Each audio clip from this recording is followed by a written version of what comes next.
புதிய பாதையில் பயணிக்கப் போகும் அண்ணாமலை. அலரும் அதிமுக பாஜக கட்சிகள். கலைக்கப்பட்ட அண்ணாமலை நற்பணி மன்றங்கள் மீண்டும் உயிர்த்தெழுவதால் பரபரப்பு. நாளை நடக்கப் போகும் முக்கிய முடிவு. வணக்கம் நண்பர்களே. தமிழக பாஜகவின் முன்னாள் தலைவர் அண்ணாமலை தேர்தல் பொறுப்பாளர் பணியிலிருந்து தான் விலகிக் கொள்வதாக அறிவித்தது தேசிய ஜனநாயக கூட்டணிக்குள் மிகப்பெரிய அதிர்வலைகளை ஏற்படுத்தியிருக்கிறது. அண்ணாமலையை பொறுத்தவரை பாஜக மேலிடம் தலைவர் பதவி பொறுப்பிலிருந்து தன்னை மாற்றிய போதும் எப்போதும் போல் பரபரப்பாக செயல்பட்டு வந்தார். திமுகவுக்கு எதிரான அரசியலை செய்து கொண்டிருந்தார்.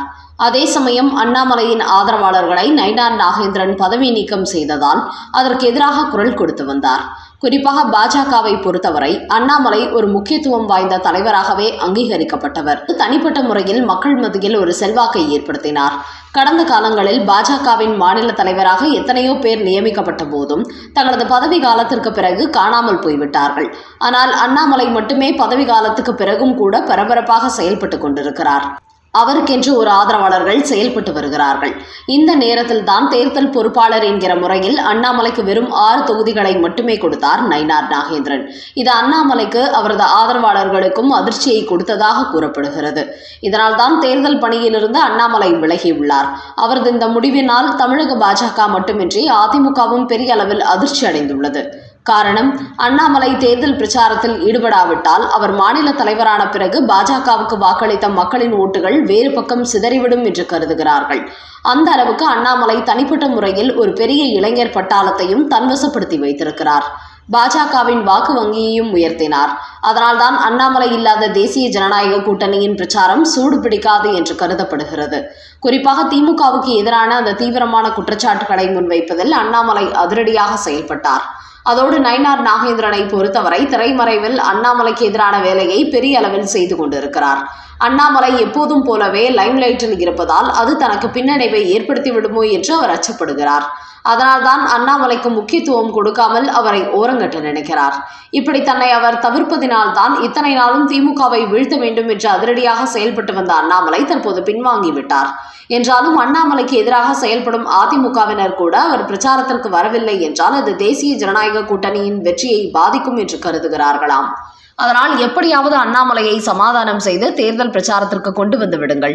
அவருக்கென்று தனிப்பட்ட முறையில் ஒரு வாக்கு வங்கி உள்ளது. அதை நாம் இழந்துவிடக்கூடாது என்று தற்போது எடப்பாடி பழனிசாமியும் நயினார் நாகேந்திரன் இடத்தில் கூறி வருவதாகவும் தகவல்கள் வெளியாகியுள்ளன.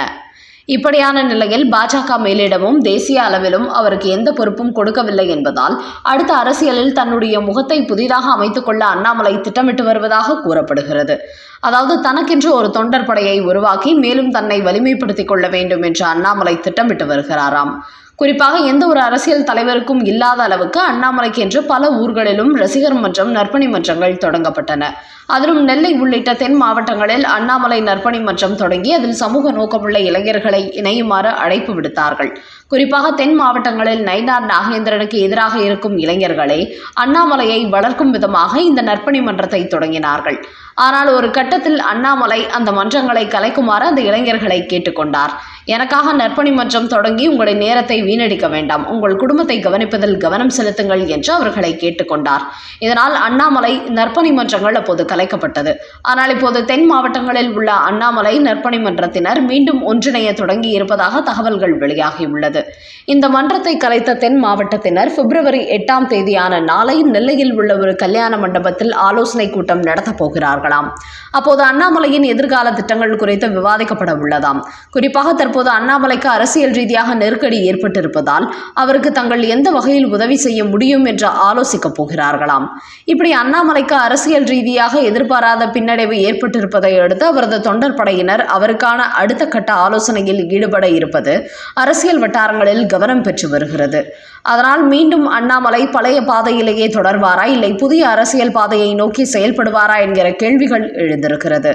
அதோடு அண்ணாமலையின் பின்னணியில் செயல்படும் அவரது ஆர்மியை சேர்ந்தவர்களும் எடப்பாடியும் நயினார் நாகேந்திரனும் திட்டமிட்டு அவரை ஓரங்கட்ட நினைக்கிறார்கள். அதனால் அவர்களுக்கு பாடம் கற்பிக்கும் வகையில் ஒரு சரியான முடிவெடுக்க வேண்டும். தற்போதைக்கு அரசியல் கட்சி ஆரம்பிக்கவில்லை என்றாலும் ஒரு மக்களுக்கான இயக்கம் தொடங்க வேண்டும். அரசியலுக்கு அப்பாற்பட்டு மக்களுக்காக குரல் கொடுக்கக்கூடிய இயக்கத்தை உருவாக்கி பொது சேவைக்கான அடித்தளத்தை அதிகப்படுத்த வேண்டும் வேண்டும் என்று அண்ணாமலைக்கு கோரிக்கை வைத்து வருகிறார்கள். இப்படி அண்ணாமலை ஆர்மி ஒரு பக்கம், அவரது நற்பணி இயக்கத்தினர் இன்னொரு பக்கம் என்று தற்போது அவரை புதிய பாதையில் பயணிக்குமாறு தொடர்ந்து கோரிக்கை வைத்து வருகிறார்கள். அதனால் அடுத்து அண்ணாமலை எடுக்க போகும் முடிவு எப்படிப்பட்டதாக இருக்கும் என்று எதிர்பார்ப்புகள் எழுந்திருக்கிறது. குறிப்பாக நாளை நெல்லையில் ஆலோசனை நடத்தும் அண்ணாமலை நற்பணி மன்றத்தினர் மீண்டும் அண்ணாமலை நற்பணி மன்றத்தை தொடங்கப் போகிறார்களா, அல்லது அண்ணாமலை விஷயமாக அடுத்து எப்படிப்பட்ட முடிவெடுக்கப் போகிறார்கள் என்பதை பாஜகவின் தொண்டர்கள் மட்டுமின்றி அண்ணாமலையின் ஆர்மியைச் சேர்ந்தவர்களும் எதிர்நோக்கியுள்ளார்கள். அதோடு கடந்த சில மாதங்களுக்கு முன்பு நற்பணி மன்றம் வேண்டாம் என்று சொல்லி அதை கலைக்க சொன்ன அண்ணாமலை அடுத்து என்ன சொல்லப் போகிறார் என்கிற எதிர்பார்ப்பும் எழுந்திருக்கிறது. இப்படி அண்ணாமலை நற்பணி மன்றம் மீண்டும் களமிறங்கி அடுத்த கட்ட ஆலோசனையில் இறங்கி இருப்பது அண்ணாமலை என்கிற பின்பத்தை முன்னிறுத்தி வாக்குகளை சேகரித்து தங்களது வேட்பாளர்களை வெற்றி பெற வைக்க வேண்டும் என்று திட்டமிட்ட அதிமுக பாஜக கட்சிகளுக்கு அதிர்ச்சி கொடுத்துள்ளது. இப்படிப்பட்ட சூழ்நிலையில் அண்ணாமலை விவகாரத்தில் அடுத்து டெல்லி மேலிடம் களமிறங்கி மீண்டும் அவருக்கு முக்கிய பொறுப்பு கொடுத்து களத்தில் இறக்கி விடுவார்களா, இல்லை தற்போதைக்கு அண்ணாமலைக்கு புதிய பதவி கொடுத்து அதிமுக பாஜக கூட்டணிக்குள் சலசலப்பு ஏற்படுத்த வேண்டாம் என்று அமைதி காக்கப் போகிறார்களா என்பதை பொறுத்திருந்து பார்ப்போம். அடுத்த செய்தி, சசிகலாவை சந்தித்த அமமுக மாணவியர் அணி செயலாளர் ஜீவிதா நாச்சியார் உடனடியாக பதவி நீக்கம் செய்த டிடிவி தினகரன். தற்போது அமமுக தலைவரான டிடிவி தினகரன் தேசிய ஜனநாயக கூட்டணியில் இணைந்திருக்கிறார். இதன் காரணமாக அவர் மீது சசிகலா கடும் கோபத்தில் இருப்பதாக கூறப்படுகிறது. குறிப்பாக செங்கோட்டையன் இடம்பெற்றுள்ள தமிழக வெற்றி கழகத்திற்கு செல்லாமல் எடப்பாடியை முதலமைச்சராக்கும் முயற்சியில் ஈடுபட்டிருக்கும் தேசிய ஜனநாயக கூட்டணிக்கு எப்படி செல்லலாம் என்று தொடர்ந்து டிடிவி தினகரன் இடத்தில் அவர் வாக்குவாதம் செய்து வருவதாக கூறப்படுகிறது. அது மட்டுமின்றி விரைவில் அம்மா அதிமுக என்கிற கட்சியை தொடங்கப் போகிறார் சசிகலா. அதனால் தனது ஆதரவாளர்களை அதிகப்படுத்தும் முயற்சியாக டிடிவி தினகரன் கட்சியில் இருக்கும் முக்கிய புள்ளிகளை தன் பக்கம் இழுக்கும் முயற்சியில் தற்போது ஈடுபட்டு வருகிறார் சசிகலா. குறிப்பாக முக்குளத்தோர் ஓட்டுகளை அதிமுக கூட்டணிக்கு டிடிவி தினகரன் இழுப்பதால் அதை தடுத்து நிறுத்த திட்டமிடுகிறார் சசிகலா. அதோடு செங்கோட்டையன் தமிழக வெற்றி கழகத்திற்கு வருமாறு தொடர்ந்து அழைப்பு விடுத்து வருவதால் தனது கட்சி சார்பில் தேர்தலில் போட்டியிட செல்வாக்குள்ள நபர்களை தனது அணியில் சேர்த்து வருகிறார். இந்த நிலையில்தான் தற்போது அமமுகவில் மாணவியர் அணி செயலாளராக இருக்கும் ஜீவிதா நாச்சியார் என்பவரை வரவைத்து பேச்சுவார்த்தை நடத்தியுள்ளார் சசிகலா. இந்த தகவல் டிடிவி தினகரன் கவனத்திற்கு வந்ததும் நேற்று ஜீவிதா நாச்சியாரின் அம்மா மக்கள் முன்னேற்ற கழகத்திலிருந்து நீக்கி இருப்பதாக அறிவித்துள்ளார். இவரை அழைத்து தன் பக்கம் வருமாறு பேசியுள்ள சசிகலா சட்டமன்ற தேர்தலில் தமிழக வெற்றி கழக கூட்டணிக்கு இணைந்து போட்டியிட வைக்கிறேன் என்றும் கூறியுள்ளாராம்.